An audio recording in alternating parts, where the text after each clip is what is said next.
This video is about the importance of collaboration in the response to sexual assault. Major stakeholders have been working together to identify barriers and solutions for many decades.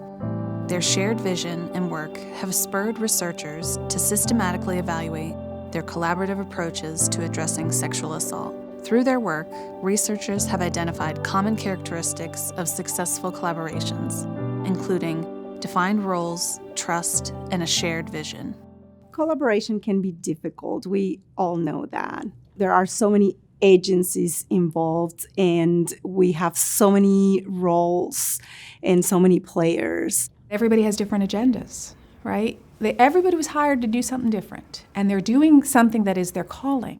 One of the things that might be difficult when collaborating with others on campus during a sexual assault investigation, when we refer a case over to Title IX for an administrative investigation, we can't share all of the details that we might have, all the evidence that we might have, because we don't want to compromise a potential criminal case in the future. The first thing I think that helps in collaboration is you just have to be willing to set a little bit of your ego aside and be willing to recognize that if you work as a team, it's a better outcome for your case, it's a better outcome for the victim.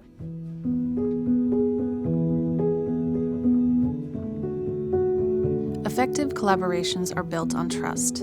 Focusing on the shared goals of survivor healing and offender accountability can create a foundation for building trust between different types of community-based and system responders. Build relationships with people so that they trust, right? Because that's what collaboration is based on. It's sort of trusting that everybody has got the same general goal in mind, which is successful resolution of justice, and you know that overarching goodness is all there. And you can really only have that if all parties are interacting with each other and trusting each other. And if you establish that rapport with those advocates, which sometimes law enforcement is reluctant to do, sometimes advocates are reluctant to do as well, but you have to bridge those gaps. And so I would say personal contact is key. The best thing to multidisciplinary team is you've got to get to know each other outside of the office. Not assume that everything they're doing is out of some desire to destroy you or your case. They may just view how to get to the best outcome from a different avenue than you do.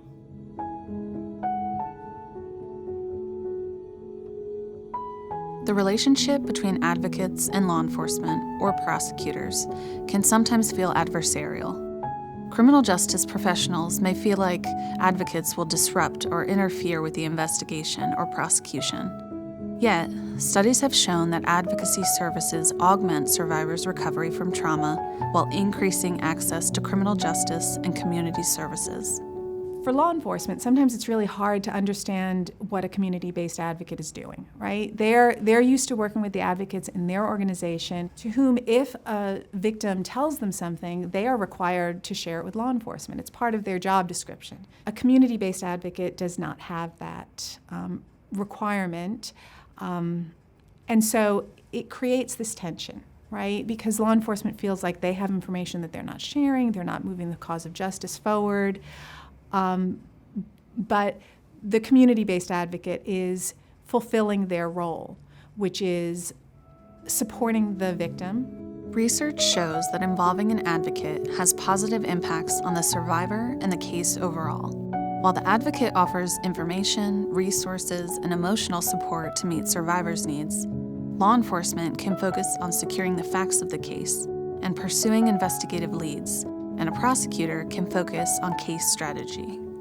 All an advocate is doing is telling that person what their rights are under their system with regard to reporting, with regard to getting a medical exam, and with regard to prosecution.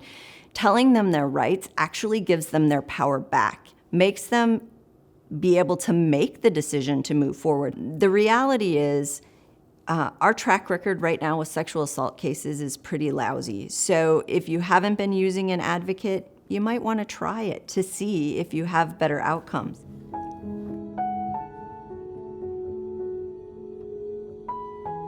My advice to victim services counselors to excel in this collaboration is to keep in mind that we are a bridge between the detective and the victim. We sometimes need to act as a translator.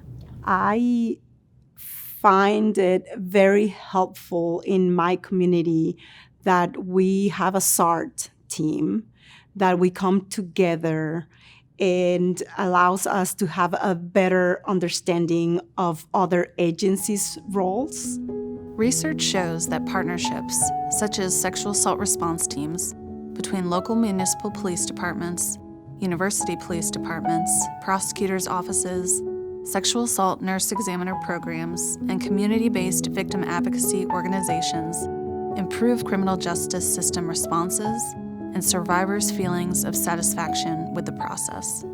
Not everybody can do this job. And if you have a passion for these cases, then by all means, don't give up. Do the right thing every day. You will be amazed as if you do what you're supposed to do every day, how other things fall into line. Your example of that will help influence others to understand these cases appropriately and give them the same diligence that they deserve. Collaboration across different disciplines can be challenging.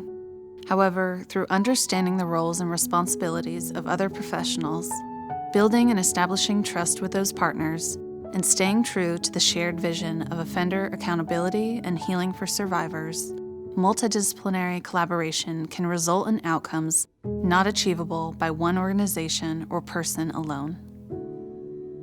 To learn more, collaborate, and support our research, visit our website at sites.utexas.edu/IDVSA.